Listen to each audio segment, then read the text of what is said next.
नमस्कार, news for nation देख रहे हैं आप। मैं हूं आपके साथ रश्मि। बिहार विधान परिषद की चुनाव में 50-50 का फॉर्मूला लागू होगा। जी हां, आपको बता दें कि 24 सीटों पर जहां एक तरफ चुनाव होने हैं तो वहीं दूसरी तरफ जनता दल यूनाइटेड ने यह साफ कर दिया है कि मुझे 50% सीट चाहिए, यानी कि टोटल अगर हम इसे देखने की कोशिश करें तो 24 में से 12 सीटें जनता दल यूनाइटेड ने मांगी है। यानी कि अब ये जो सीधी लड़ाई है वो एनडीए के बीच देखने को मिलेगी, क्योंकि हम भी है, वीआईपी पार्टी भी है, बीजेपी भी है और जनता दल यूनाइटेड भी है। ऐसे में आखिर सीटों का बंटवारा किस तरह से किया जाएगा? बता दें कि बिहार विधान परिषद की 24 सीटों पर चुनाव होने हैं। ऐसे में तैयारियां अभी से ही शुरू हो गई है। लेकिन अगर बात करें तो जनता दल यूनाइटेड ने अपने रुख को साफ कर दिया है और स्पष्ट बता दिया है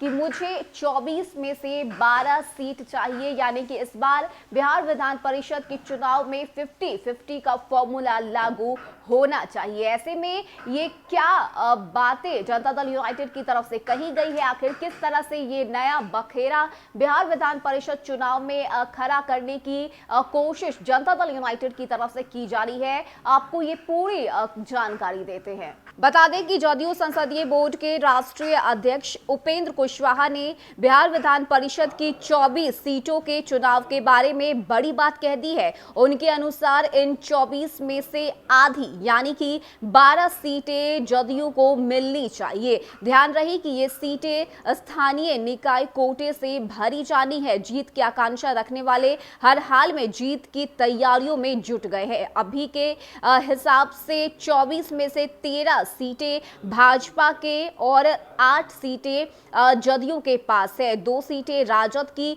और 1 सीट कांग्रेस की है। एनडीए में हम और वीआईपी भी है।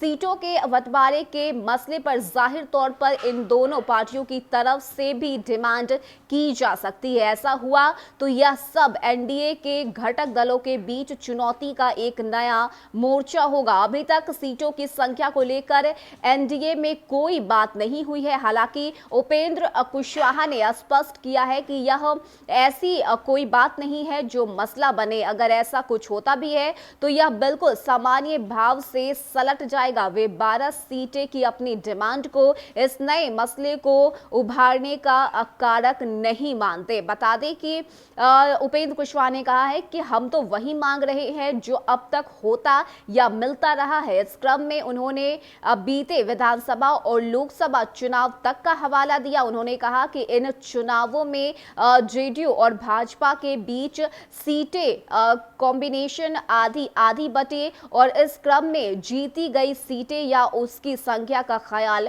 नहीं रखा गया। विधान परिषद के इस चुनाव में भी यही होनी चाहिए। 50-50 के अब तक चले आ रहे फॉर्मूले को कायम रखना चाहिए। यानी कि जदयू संसदीय बोर्ड के अध्यक्ष उपेंद्र कुशवाहा ने यह साफ कर दिया है कि चाहे कुछ भी हो जाए, इस बार बिहार विधान परिषद की 24 सीटों में से 12 सीटें की डिमांड जो है वो जनता दल यूनाइटेड की तरफ से की जाएगी। यानी कि अगर हम इस पूरे मसले को समझने की कोशिश करें तो जहां एक तरफ बिहार विधान परिषद का चुनाव होने वाला है तो वहीं दूसरी तरफ इस 24 सीट को लेकर एनडीए के बीच जो भिड़ंत है वो देखने को जरूर मिलेगा, क्योंकि ये 50-50 का फॉर्मूला लागू करने की बात उपेंद्र कुशवाहा की तरफ से कही गई है। ऐसे में समस्या तो तब खड़ी हो जाएगी जब हम और वीआईपी भी डिमांड करेगी। और जाहिर सी बात है कि ये दोनों पार्टी भी चुनाव लड़ना चाहती है। दोनों पार्टियों की तरफ से भी जो तैयारियां हैं